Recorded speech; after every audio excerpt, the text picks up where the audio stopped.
Hello student, स्वागत है हमारे यूट्यूब चैनल RG24/7 पर। दोस्तों, आज हम जानेंगे क्लास 7 NCERT ज्योग्राफी भूगोल लेसन नंबर 5, जिसका नाम है जल। तो आइए देखते हैं इसमें जल के बारे में। जल के बारे में सोचने पर आपके मस्तिष्क में क्या चित्र बनते हैं? आप नदी, जलप्रपात, वर्षा की रिमझिम, अपने नल के जल के बारे में सोचने लगते हैं। बच्चे वर्षा से भरे गड्ढे में कागज की नाव तैराकर बहुत खुश होते हैं। दोपहर तक गड्ढे में जमा जल गायब हो जाता है। वह जल कहाँ चला जाता है? सूर्य के ताप के कारण जल वाष्पित हो जाता है। ठंडा होने पर जलवाष्प संघनित होकर बादलों का रूप ले लेता है। यहाँ से यह वर्षा हिम अथवा सहिम वृष्टि के रूप में धरती या समुद्र पर नीचे गिरता है। जिस प्रक्रम में जल लगातार अपने स्वरूप को बदलता रहता है और महासागरों वायुमंडल में धरती के बीच चक्कर लगाता रहता है, उसको जल चक्र कहते हैं। चित्र 5.1 देखिए। हमारी पृथ्वी थलशाला के समान है। जो जल शताब्दियों पूर्व उपस्थित था वहीं आज भी मौजूद है। जिस जल का प्रयोग आज हम हरियाणा के खेत में सिंचाई के लिए कर रहे हैं, हो सकता है कि वह सैकड़ों वर्ष पहले अमेजन नदी में बहता हो।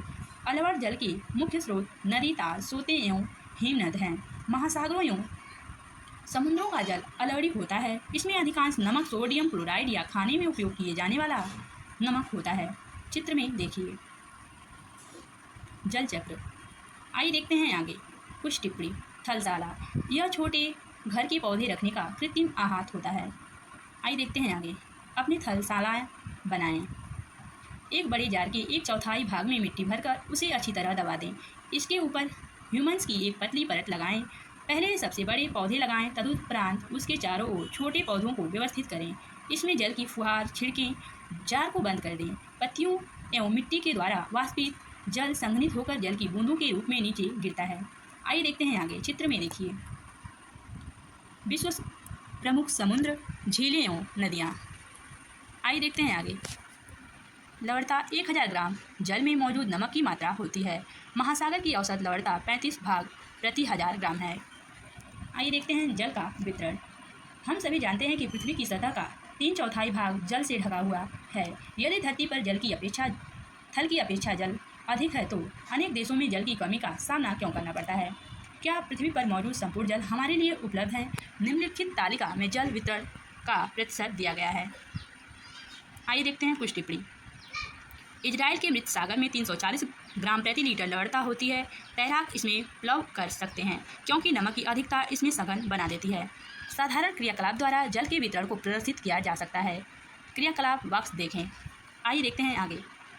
2 लीटर जल लें। मान लें यह पृथ्वी की सतह पर जल की संपूर्ण मात्रा है। बर्तन से 12 चम्मच जल माप कर दूसरे कटोरे में रखें। बर्तन से जल निकालने के बाद शेष जल लवणी जल को दर्शाता है, जो महासागर एवं समुद्र में पाया जाता है। यह जल उपभोग के लिए उपयुक्त नहीं है।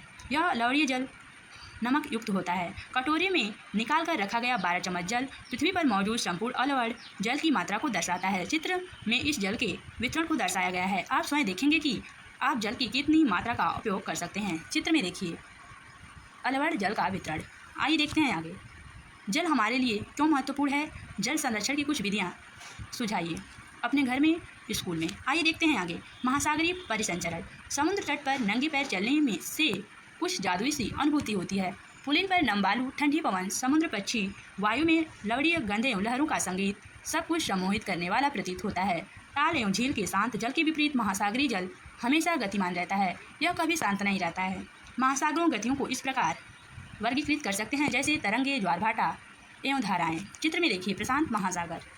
आइए देखते हैं आगे कुछ टिप्पणी। 22 मार्च विश्व जल दिवस के रूप में मनाया जाता है, जब जल संरक्षण की विभिन्न विधियों को प्रबलित किया जाता है।